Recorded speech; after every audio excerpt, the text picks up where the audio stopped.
Izay zavatra mampanahy anao indrindra dia mampiseho hoe aiza ny finoana ao an'Andriamanitra no kely indrindra. Dia nio anie zany satria rehefa manahy ny amin'ny zavatra anankiray isika dia toy ny manao hoe tsy tena mino aho hoe hiasa Andriamanitra amin'ity indray mandeha ity. Ho ampy indray ve re ny vola amin'ity volana ity e? Tsy mino aho hoe mbola hiatsara zao zava-misy zao. Manahy aho hoe mbola ahita vady ihany indray androany.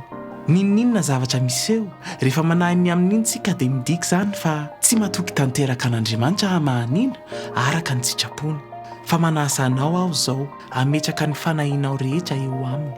Satria raha efa natolotra ho azy tokoa ny fiainanao dia tena zanany ianao zany ary izy tsy mba hamela ny zanany mihitsy. Ninninona manavesatra anao na tsy mampatory anao amin'ny alina ento eo aminy ary manana finoana fa izy no hiahy izany. Ary isaky ny mitady hanana fanahina ianao dia soloy fisaorana sahady satria efa fantatrao fa hiasa izy.